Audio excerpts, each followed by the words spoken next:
As long as I am unable to exercise my constitutional right to vote, I do not have command of my own life. I cannot determine my own destiny, for it is determined for me by people who would rather see me suffer than succeed. Those that have gone before us say, no more, no more. That means protest, that means march, that means disturb the peace, that means jail, that means risk, and that is hard. We will not wait any longer. Give us the vote. That's right. No more. We're not asking, we're demanding. Give us the vote.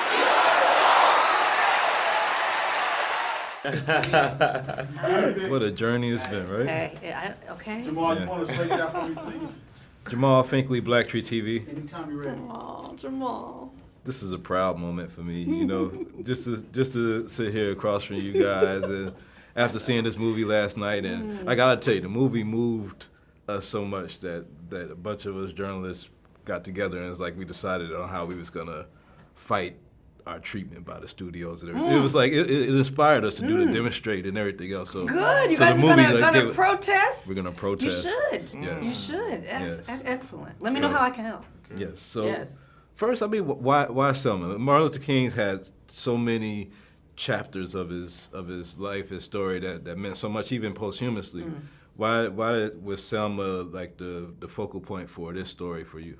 I think the thing that attracted us to this story is that you could talk about the life of King without having to go cradle to the grave, because it's too much. His life was episodic. You had his early life when he met, the son of a preacher, the grandson of a preacher, right? His life in Boston, his life in Montgomery with the bus boycotts, the I Have a Dream, the March on Washington. All of those, they're all movies. So once you said we're not going to go cradle to the grave, we're going to go a slice of life, then that decision leads you to a which life, which part of it. And Selma is just so robust. I mean, that time was a time when he was hitting on all cylinders, strategically, or as an orator, as an organizer, but it's also some of the lowest moments he had personally. So it's fascinating. 3 months. Yeah. And you embodying that character. I mean, there's a lot that you had to pull off, but I imagine from reading these speeches and just trying to embody the character, like spiritually, it had to like feel a certain way to you. I would imagine. Like how was taking on the character of Dr. King?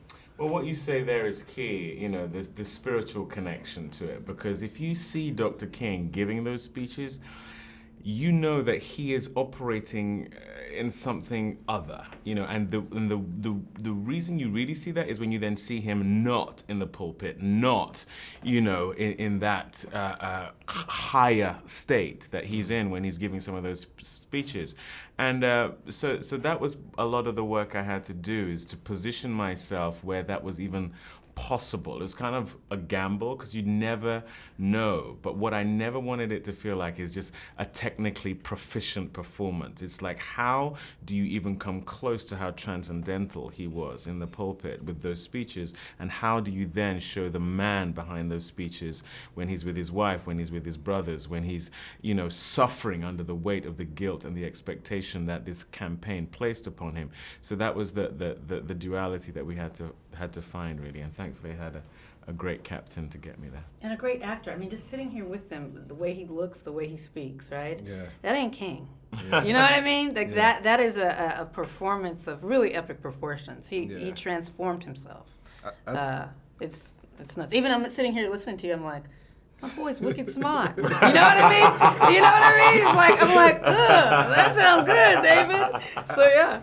I think, and Kama said this, that he wanted to play a superhero before, but now he feel like he played a superhero without having a superhero costume. That's wonderful. I think we all know that how brave Dr. King was, and all those people, John Lewis, everybody. But I think to see that he wasn't always 100% confident, I think was a nuance. I mean, what were some of the nuances you learned about King just from taking on this campaign? Yeah, I mean, that guilt and the fact that he felt very guilty during this time. This is the only time in all of his campaigns where people died, and actually 3 people died.